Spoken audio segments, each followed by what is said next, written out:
Welcome to One Word a Day. I'm Sophie, your pilot into the universe of Chinese. Today's Neolithic farming activity is cultivate. It's quite of a general term because we talk about specific actions of plowing, weeding, seedling. But today is kind of cultivate. What do you mean, cultivate? It probably involves all the actions mentioned above, and here we have a sense of really working on that soil. It's your relationship to the land itself. It's not just farming, it's what you do with the land. And the top portion, you can see here, the simplified and traditional have the differentiation. Simplified let go of this animal symbol. And this animal symbol actually came from this pig symbol. Um, so there is a deviation over there. You see that this symbol is more wild animal versus pigs are domesticated animal. And this pig with this gun character that we don't use the gun on itself independently anymore, at least in my usual reading and listening using the language, we don't use this character by itself. We actually um, have it in our character making, like part of this. So good by itself became kind of an um, abstract sign that symbolizes mountains, and it becomes one of the um, I guess, operation station in the Taiji, the yin and yang, the whole mechanism and how Chinese view the world operates. So it symbolizes mountain, symbolizes stable, symbolizes slow development, but definitely things are changing. So we have the pig next to this symbol, and the gun symbolizes slow, using the eyeball with a reversed human figure. Because human figure in Chinese, our understanding of human figure is left side facing. So the front side of the body and the back torso of the body forms the full body, but it gives you a direction of the front side facing has to be facing toward the left. Versus here, you see the front side here, it's the shorter side, is facing toward the right. So that person is backward facing, meaning that person is not moving forward. That person probably is trying to stay away from some certain situation, plus the eyeball symbol. So if the bottom human figure flipped around as a regular forward facing human figure, it would be human C. It's our vision character. But if we flip it around, it almost like human suspended C, meaning we pause over there. We kind of have our self-awareness to know that we don't know a lot of things. So when we recognize that, we keep the status quo. We don't move in any direction. We pause over there. So when that pausing, when that slow motion, or the mountain, when it's symbolized, because the mountains are relative to other aspects in our life, are the stabler in there. Mountains change as well, but the time scale of a change is way huge, way bigger than human lifespan scale, right? So we use a bigger scale thing to measure our lifespan, then we'll regard that as the stable, the non-changing factor. Um, okay, so this human reversed C is our pausing sign. Next to the pig sign means the pigs are trying to chew on something. It's like slowly chew on something. Um, I haven't really seen pig eating up and close, so I couldn't comment on why we pair pig eating, pig chewing with the slow um, motion, this pausing.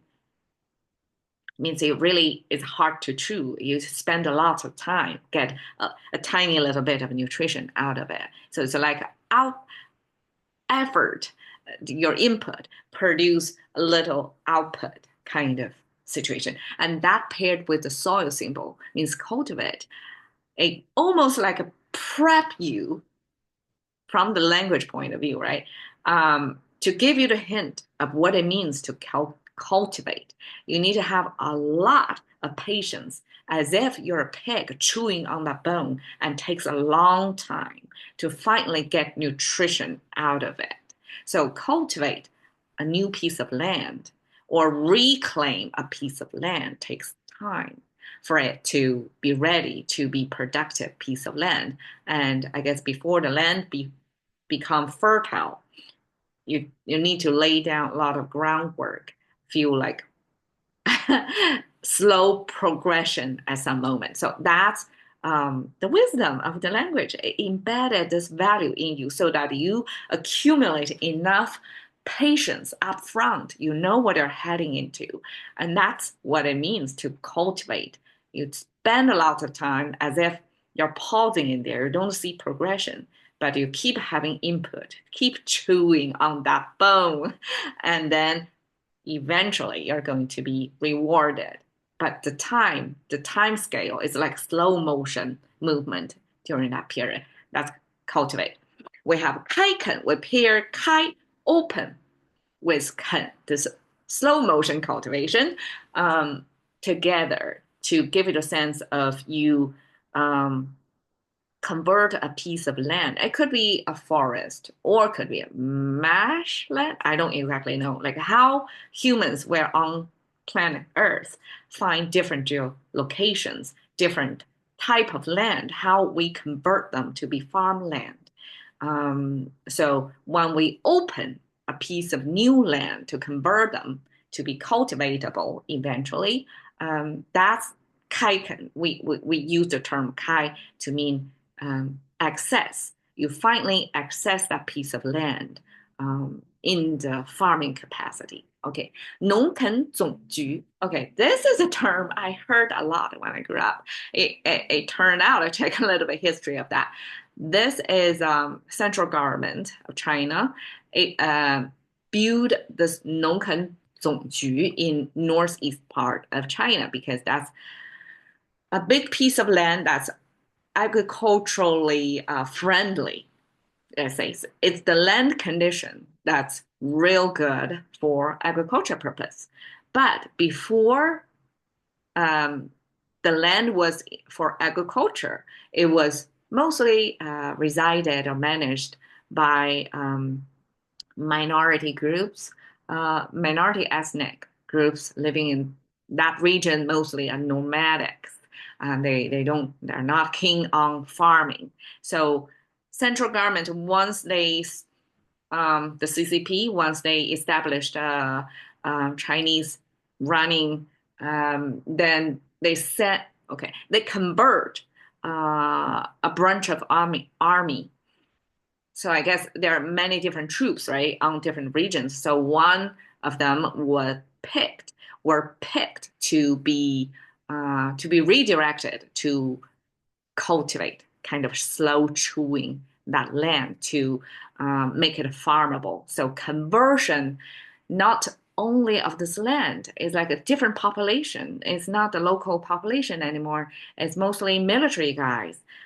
Probably in their, I mean, after the fighting years, right? It's still in their prime years, and given this is peacetime, they don't have to go into war anymore. But this is still a lot of laborious work.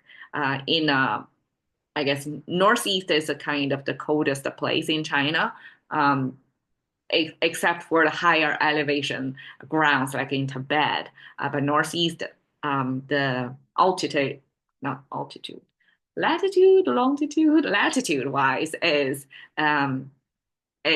further to the north, and so it's harshness at the beginning. So this troop spent decade over there to convert that land into and the lifestyle, everything attached to it, the population change, all that, land change, cultural change, industry change, convert that piece of land into farmland. And this is the role of 农垦总局. And this is a bureau's name called Farm Cultivate. So you intentionally to cultivate that land into farmland, 农垦总局 Central Bureau that shows you this tied directly to the central government. Um, because I guess food security was the number one priority back then when the new regime was first established. So you need to have food source.